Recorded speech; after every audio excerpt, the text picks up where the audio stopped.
So this is the first of the video lessons for chapter 10. And chapter 10, it's a fairly short chapter. It's called The Breath of Life. It deals with the respiratory system. And most of these chapters, since they're human systems, you know a lot of the terms already because you know a lot of your body parts.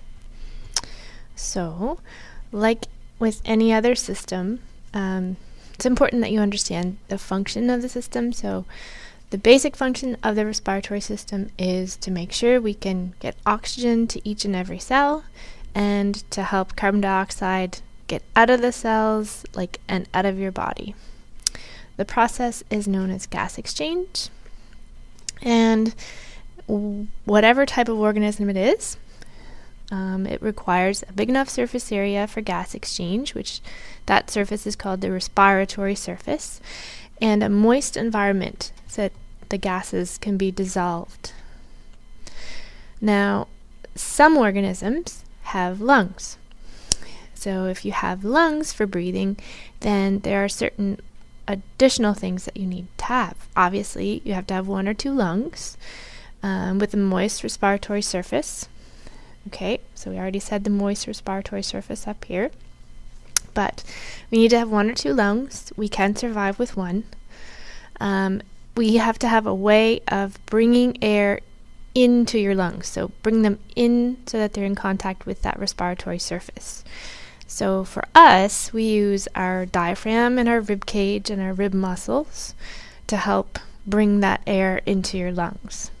Frogs are a little different, and they don't have a diaphragm, so instead they would use their mouth and open and close their nostrils at certain times so that they can kind of force air back and forth into their lungs. So their lungs are kind of like elastic balloons more than spongy tissue like ours. The third thing that you need, so you need 1 or 2 lungs, you need a way of getting the air into your lungs, but it's no good to just get it into your lungs. You have to actually be able to get the gases. You need to get oxygen around to your cells and carbon dioxide from your cells to your lungs so you can get it out. So we have to have a circulatory system. Okay, so 3 elements. 1 or 2 lungs with a moist respiratory surface. A means of getting the air in contact with the lung surface, with that respiratory surface. So a means of forcibly bringing the air in other words. And a circulatory system so that the gases can be taken where they need to. The actual process of respiration has 4 subdivisions or 4 kind of phases. Now, we tend to often think of respiration just as the first phase, which is breathing. And breathing just gets the air into and out of our lungs. So there's 2 parts to it. There's inspiration or inhalation and expiration or exhalation. So one of your objectives is to be able to describe these 4 subdivisions or levels of respiration that are required. So the first breathing is getting the air into your lungs, say if we're going inward. Okay? Then once we get the air in, we have to get it across from that space in your lungs, across the alveoli and into your blood vessels. Okay? So the exchange of oxygen and carbon dioxide between the air and the blood across the alveoli is what we call external respiration. I don't know where my cursor keeps disappearing to. Okay, so now it's floating around in the blood. If we're talking about oxygen heading inwards. Okay, opposite for carbon dioxide going out.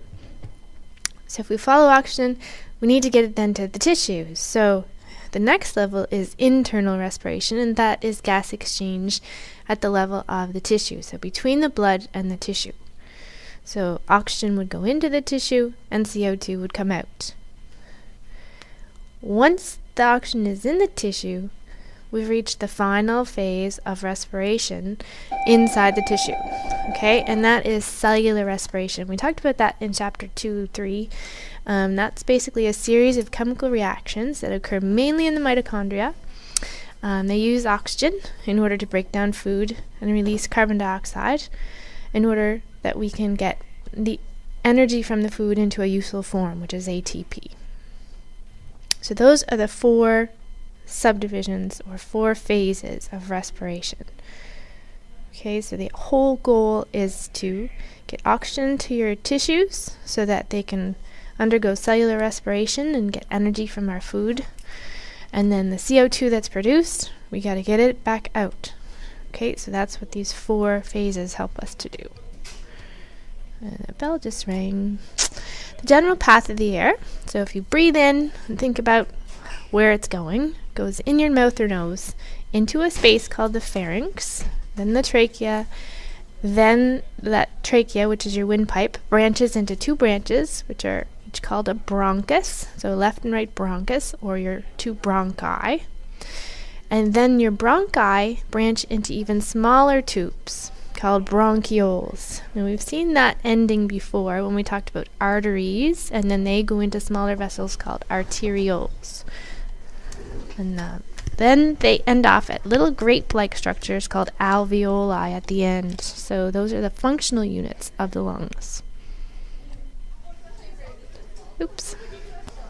So kind of like fungi and fungus, bronchi and bronchus, alveoli and alveolus are the terms. So alveolus is singular, alveoli is plural. So what happens in each of those regions that we just mentioned? In the nasal cavity, so if you're breathing in through your nose, there's a lot of important things going on in there. So first of all, the hair and little cilia, which are hair-like structures, and the mucus help to filter the air. So they kind of catch and help us get rid of pathogens and other antigens that are coming in with the air.